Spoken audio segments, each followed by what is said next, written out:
या न्यूज बुलेटिनचे सहप्रायोजक आहेत गोकुळ.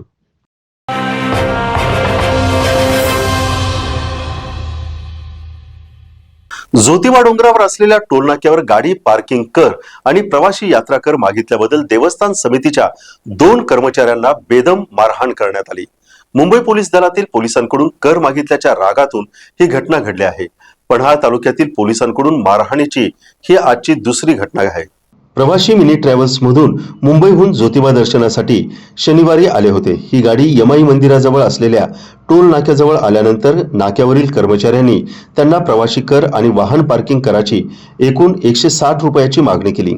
यावेळी मिनी ट्रॅव्हल्स मध्ये असलेल्या पोलीस कर्मचाऱ्यानं आपण पोलीस आहोत, पैसे का मागितलेस म्हणून जाब विचारला.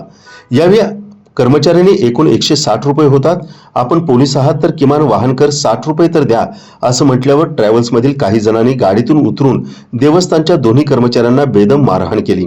देवस्थान कर्मचाऱ्यांना बेदम मारहाण आणि शिवीगाळ केल्यानंतर पोलीस ठाण्यात तक्रार दाखल करणार असा मारहाण झालेल्या कर्मचाऱ्यांनी हट्ट धरला.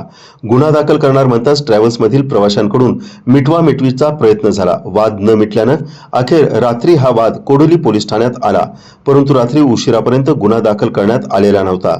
पन्हाळा तालुक्यातील पोलिसांकडून मारहाण केलेली घटना ही दुसरी असून काही दिवसांपूर्वी पन्हाळा तालुक्यातील नावली इथं एका पोलीस दाम्पत्यानं एसटी चालकास मारहाण झालेली घटना ताजी असतानाच आता मुंबई पोलीस दलातील पोलिसांकडून ज्योतिबा डोंगरावरील देवस्थानच्या कर्मचाऱ्यांना मारहाण झाल्याची घटना घडल्यानं पोलिसांच्या अरेरावीबाबत सर्वत्र जोरदार चर्चा सुरू आहे.